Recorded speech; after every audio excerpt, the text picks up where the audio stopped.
Hello everyone, this is the first video in a series of getting started tutorials for the numerous NEPI Engine software. NEPI Engine is a full-featured software platform for rapidly creating edge AI and robotic automation solutions. And in this first video, I will be showing how to connect to and set up a NEPI-enabled device. Everything I will be showing you is also available as a written tutorial under the Resources and Tutorials section on the Numerous website. For this tutorial, I will be using an off-the-shelf embedded GPU processor pre-installed with the NEPI Engine software. I have the NEPI-enabled device powered up and connected to a Windows 11 laptop through an Ethernet adapter. In the NEPI setup section of this video, I will show how to enable a NEPI Wi-Fi access point that will let you connect over Wi-Fi instead of a wired Ethernet connection.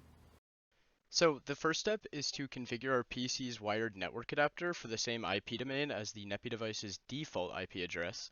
We don't want to use the same IP address as the NEPI device, so we will use this with this submask, and you're going to want to make sure that DNS is set to off. So once you do that, you can go ahead and press save. The next thing that you're going to want to do is open up a command prompt and ping the IP address. You're looking for a reply, and if you're not getting a valid reply message, you can try restarting your laptop, but this is just to show that there is connection between the NEPI and your IP. In the NEPI setup section of this video, I will show you how to add additional IP addresses to the NEPI device in case your system needs to run on an existing local network. Now that the PC and NEPI device are communicating, we need to connect to the NEPI device's Resident User Interface, or RUI, which is a browser-based interface hosted on the NEPI device that provides system monitoring and setup, since in most cases, the NEPI device will be embedded in a larger system with no display, keyboard, or mouse attached. For this step, we just need to open a web browser on our PC and enter the NEPI device's IP and RUI port, which is perfect. You should see the NEPI RUI dashboard page appear, and a blinking green indicator under system status that lets you know that the RUI is communicating with the NEPI backend software process. It's worth noting that on the initial power up of a NEPI device, you may need to wait a few seconds for the RUI to connect. You can navigate the NEPI RUI just like any web page using the menu items in the header section of the page. The NEPI RUI page is fully customizable, which is covered in the NEPI customization video demo series. The out-of-the-box NEPI RUI system has 5 main menu items. This includes the dashboard, which will bring up this page we're on. The sensors page is for configuring connected imaging and navigation sensors. Applications provide access to integrated NEPI applications such as AI and automation applications. The controls is for configuring connected actuator and robotic control systems, and the system menu items provides user settings, communication, and software management tools.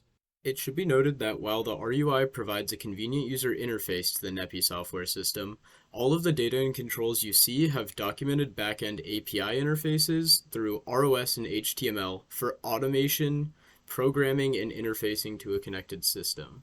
Before getting into the NEPI system setup portion of this video, we will review some interface aspects of the RUI system. As you can see on the dashboard, there are combinations of yellow and white boxes. The yellow boxes are indicators and the white boxes are input fields. It is critical that after entering an input field, you hit the enter key. Before hitting enter, the text in the field will be red, but once you hit the enter key, the RUI will send the input to the NEPI Engine backend software and change the input to black text, indicating that it was accepted and sent. There are also gray buttons that will turn blue momentarily when clicked, indicating that the command was received and sent. The toggle switches will turn green when enabled. Unless your NEPI device is equipped with an RTC battery attached, it will come up with the same date and time on power up every time, requiring the clock to be updated.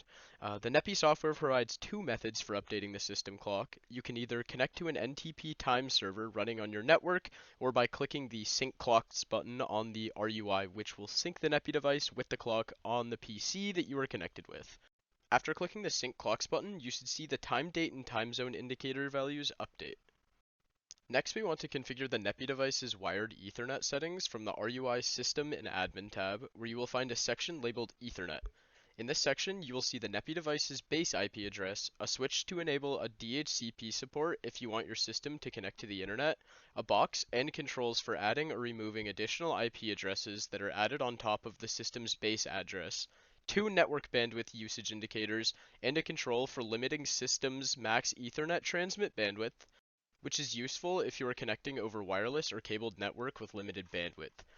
To demonstrate the DHCP control, we will add an Ethernet switch connected to the NEPI device, our PC, and an internet-enabled Ethernet connection. Once set up, just click on the DHCP switch, which should turn green along with the internet connected indicator.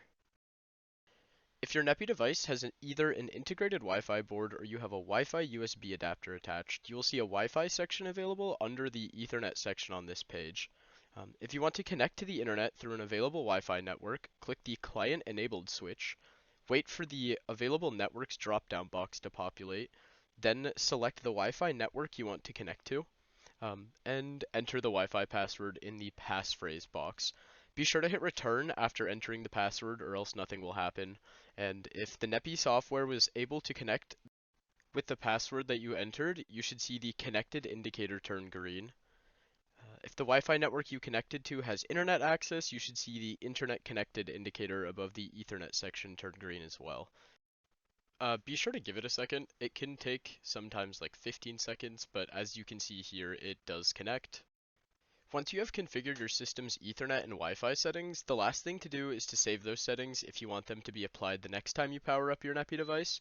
You're just going to want to click the Save button in the Configuration section of the tab, and if you ever want to return to factory default values, you can click the Advanced Settings Enable switch above the Device section, which will show a few additional options for managing and updating save system settings.